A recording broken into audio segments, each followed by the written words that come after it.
अस्सलामु अलैकुम, मैं ख्वाजा जमील हूँ। अब सियासत व सहाफत देख और सुन रहे हैं। आजाद कश्मीर के वजीर आजम सरदार इलियास तनवीर को तौहीन अदालत की कार्रवाई के दौरान वजारत उज़्मा के ओहदे से फारिग कर दिया गया और सजा के तौर पर आइंदा के लिए किसी भी सरकारी ओहदे के लिए नाअहल करार दे दिया। इलियास तनवीर की सजा बशक्ल व सूरत बिल्कुल यूसुफ रजा गिलानी जैसी थी, यानी यूसुफ रजा गिलानी को तौहीन अदालत की कार्रवाई में सजा के तौर पर अदालत की कार्रवाई खत्म होने तक अदालत से बाहर जाने की इजाजत नहीं थी और यही यूसुफ रजा गिलानी की सजा थी। इसी तरह सरदार इलियास तनवीर अदालती कार्रवाई तक सजा के तौर पर अदालत में रहे। सरदार इलियास तनवीर की तौहीन अदालत में नाअहली से पाकिस्तान में किसको वार्निंग दी जा रही है?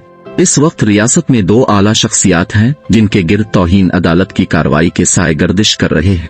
पहले नंबर पर इमरान खान, दूसरे वजीर आजम शहबाज शरीफ और उनकी काबीना।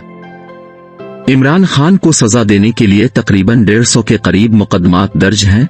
हुकूमत पूरी कोशिश कर रही है किसी तरह इमरान खान को अदालत से सजा दिलवा कर सियासत से बाहर कर दिया जाए।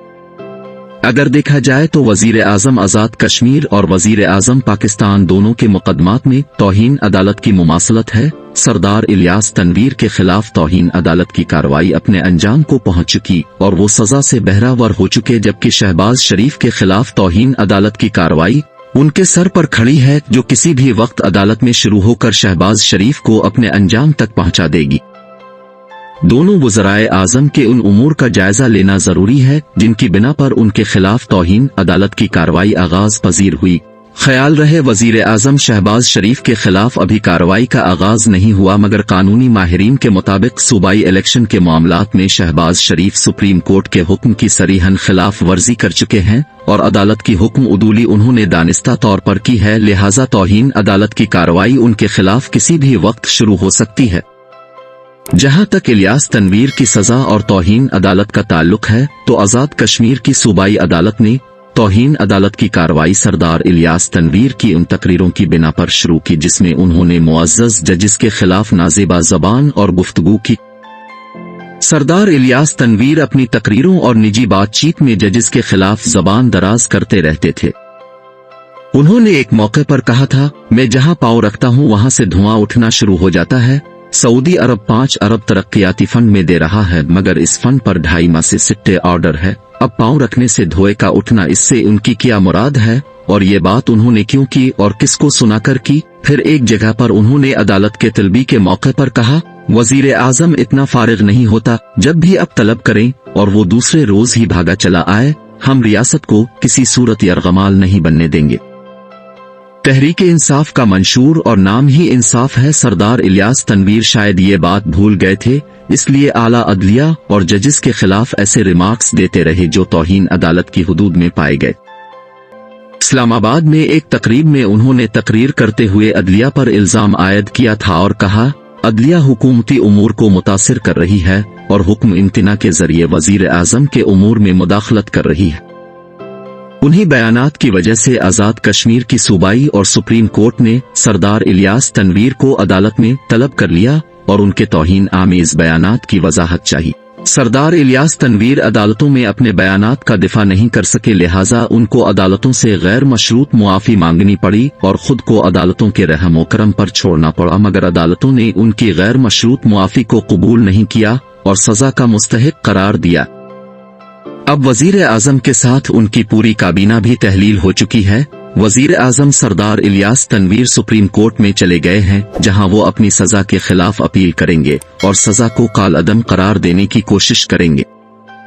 दूसरी तरफ वजीर आजम पाकिस्तान शहबाज शरीफ की हुकूमत को सुप्रीम कोर्ट ने हुक्म दिया था 10 अप्रैल तक 21 अरब इलेक्शन कमीशन के खाते में जमा करवा दें ताकि पख्तूनख्वा और पंजाब में इलेक्शन का इनेकाद साफ और शफाफ अंदाज से हो सके। सुप्रीम कोर्ट ने निगरान हुकूमत को अपने हुक्म में शामिल करते हुए कहा था, सिक्योरिटी इदारों की फराहमी, पोलिंग अमला और दीगर लवाजमात का काबिल अमल मंसूबा तरतीब देकर सुप्रीम कोर्ट में पेश करे। इलेक्शन कमीशन को सुप्रीम कोर्ट की तरफ से हुक्म था वफाकी हुकूमत और दीगर मुआविन इदारों की तरफ से ताउन और अदम ताउन की सूरत में रिपोर्ट अदालत में जमा करवाए। चुनांचे इलेक्शन कमीशन ने कल 11 अप्रैल को एक सफ़े पर मबनी रिपोर्ट अदालत में पेश की, जिसके मुताबिक इलेक्शन कमीशन ने निगरान हुकूमत से 3 लाख सिक्योरिटी अहलकार तलब किए थे, मगर पंजाब की निगरान हुकूमत ने महज 70,000 सिक्योरिटी अहलकार फराहम करने की हामी भरी, जबकि दोनों सूबों में इलेक्शन के अखराजात के लिए 21 अरब तलब किए गए थे, मगर वफाकी हुकूमत ने इलेक्शन अखराजात की मद में 1 पैसा भी जारी नहीं किया। चूंकि वफाकी हुकूमत इलेक्शन में दिलचस्पी नहीं रखती, इसलिए अदालती हुक्म की खिलाफ वर्जी का इर्तिकाब करते हुए इलेक्शन अखराजात की रकम अदा करने में हीले बहानों से काम ले रही है। वजीर आजम सुप्रीम कोर्ट के हुक्म को उठाकर वफाकी काबीना में ले गए, वहां रकम की फराहमी पर बहस होती रही। कुछ वज़रा ने रकम फराहम करने की तायद की, जबकि कुछ वज़रा रकम की फराहमी से इनकार करते रहे। यूं वजीर आजम ने ऐलान किया, वफाकी काबीना में रकम की फराहमी का फैसला नहीं हो सका। इस तरह वजीर आजम शहबाज शरीफ सुप्रीम कोर्ट के फंड फराहमी के हुक्म को पार्लियामेंट में ले गए। अब वहां से फैसला लिया जाएगा आया कि इलेक्शन के इनेकाद के लिए हुकूमत रकम फराहम करे आना। हुकूमत इस हवाले से पैसों की अदम दस्तयाबी का मौक़िफ़ रखती है और कहती है हुकूमत के पास इलेक्शन के इनेकाद के लिए इतने पैसे नहीं हैं। इस हवाले से कानूनी माहिरीन कहते हैं वजीर आजम और वफाकी काबीना सुप्रीम कोर्ट के हुक्म की खिलाफ वर्जी के मुर्तकिब हुए हैं और रकम की फराहमी के लिए पार्लियामेंट की इजाजत की किसी तौर पर जरूरत नहीं होती, महज वफाकी काबीना की मंजूरी की जरूरत होती है। इस हवाले से इलेक्शन कमीशन की तरफ से सुप्रीम कोर्ट में जमा करवाई गई रिपोर्ट बड़ी अहमियत की हामिल है, जिसमें वफाकी और पंजाब की निगरान हुकूमत की तरफ से अदम ताउन जाहिर किया गया है।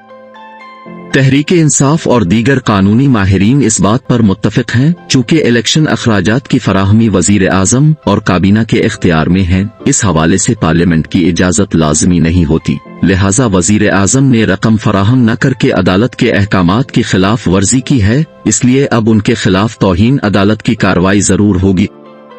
वजीर आजम आजाद कश्मीर की तरह हो सकता है वजीर आजम शहबाज शरीफ भी तौहीन अदालत की कार्रवाई का शिकार हो जाएं, क्योंकि उन्होंने अदालत की हुक्म उदूली तो की है। अब कोई और सूरत पैदा हो जाती है तो कहा नहीं जा सकता, यानी हुकूमत मुआफी मांग लेती है, मजमूई रकम का इब्तिदाई हिस्सा फराहम कर देती है, कोई दीगर हीले बहानों को पेश करके अपने वकला के जरिए वक्त को हासिल करने में कामयाब हो जाती है, क्योंकि हुकूमत का एक मकसद वक्त हासिल करना भी है, ताकि इसी वक्त के दौरान अपनी हुकूमती कारकर्दगी को बेहतर करके अवाम में अपने तसव्वुर हुक्मरानी को बढ़ाया जा सके।